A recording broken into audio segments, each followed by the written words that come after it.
భారత రాజ్యాంగంలోని ఆర్టికల్ 188 ప్రకారం రాష్ట్ర శాసనసభ లేదా శాసన మండలిలోని ప్రతి సభ్యుడు తమ సీటును స్వీకరించే ముందు ప్రమాణం చేయాలి లేదా ధృవీకరణ చేయాలి. ఈ ప్రమాణం లేదా ధృవీకరణ రాష్ట్ర గవర్నర్ లేదా ఈ ప్రయోజనం కోసం గవర్నర్ చేత నియమించబడిన వ్యక్తి ముందు చేయబడాలి మరియు సభ్యత్వం పొందాలి.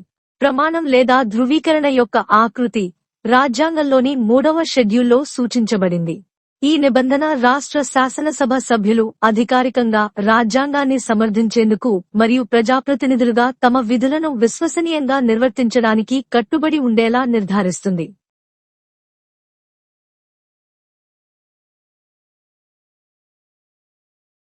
భారత సంవిధానము భాగము 6 రాజ్యములు అధ్యాయము 3 రాజ్యశాసన మండలి కార్యకలాప నిర్వహణము ఆర్టికల్ 188 సభ్యులచే ప్రమాణము లేక ప్రతిజ్ఞ.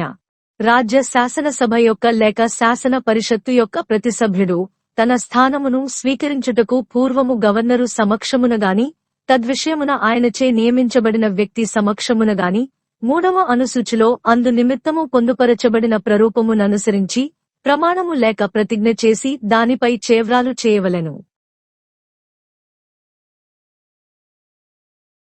The Constitution of India.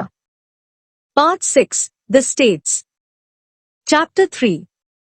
The State Legislature. Conduct of Business.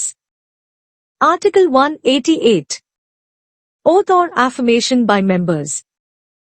Every member of the Legislative Assembly or the Legislative Council of a state shall, before taking his seat, make and subscribe before the governor, or some person appointed in that behalf by him, an oath or affirmation according to the form set out for the purpose in the 3rd schedule.